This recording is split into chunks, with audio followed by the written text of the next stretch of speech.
But there are some really exciting projects coming forward, and I just wanted to reflect again, support what the chairman had said around Hillington Square. It's been a really exciting time for us in preparation. I know for a lot of people it almost might feel like we've been talking about it forever, and when's something going to happen. So I will remind the chairman that he said to me, Tony, it isn't when you start, it's when and how you finish, because this is an incredibly complex project, and in terms of overall investment in a whole range of things, the budget's about approaching 13 million, 20 million construction project, and it will transform a big part of the town. So while it will be a huge benefit to the residents that live there, I think because it has built a reputation in the town, so 320 flats for many people, that it will have a change on the town as a whole. So we're looking to now be starting with a Level Partnership. We've got some colleagues here today. One that, after very tough competition, I think we started because it was a European tender, something like 70 inquiries that slowly but surely was whittled down to those people that presented, and out of that, Levels became our partner. And we're aiming to be starting on site now in mid to late summer, June time, July time, and it will just transform, I think, the lives of people that live there. Really looking forward to that. Looking forward to the information that's coming out of the report from the Cabinet Office, because it isn't just about the investment in the fabric, although that will be very important. We have got to ensure that people want to be proud to live there, own their environment, that we have a strong degree of neighbourliness that creates a viable community well into the future. And I was talking, I think, to Kim just before we started, saying it'd be great to come back in 10 years and look how it's performed, and unless it's able to do that, it won't have been the success that we want from it. So that was Hillington Square. We can't do that without the money.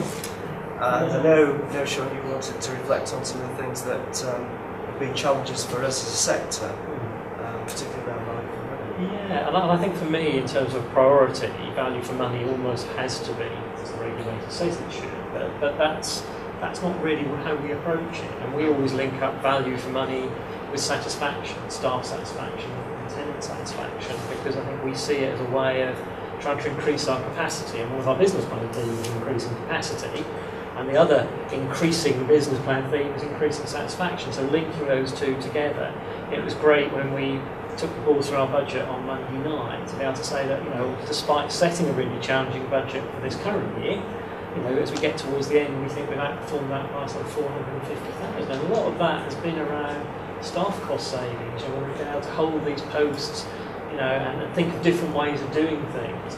And I do think we're getting a bit of a reputation internally now for if we can do it ourselves, we want to. Yes. And that's great to see the enthusiasm with which people approach that. So 450,000 saving last year, and then already targeting another 500,000 savings for next year. Now, I don't think we can keep doing that year on year.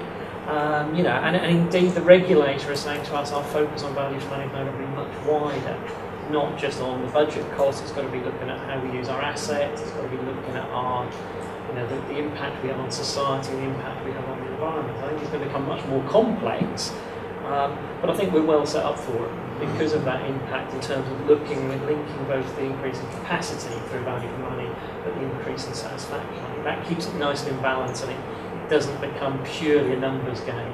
It is about what you can do with those resources when you freed them up, and how you use them responsibly for the benefit of others. Great. Thank you. Keep it coming, because I do want to spend it. And I just wanted to really finish off on Blackstall House, which was start of a process last year, but very much will come into its own this year with partners, working with the college, hopefully with the county council, and of course with the Benjamin Foundation. This is just a front cover of a little news sheet that the young people living at Blackstall House and some of our staff put together. Blackstall House, for people that don't know it, is a massive building, King's Lynn. Wasn't originally owned by the college, and it provided term time home for young people accessing college courses, people with learning difficulties. And because, again, with a lot of the way that services are being really stretched now, this was one of those stories where property needed massive capital investment.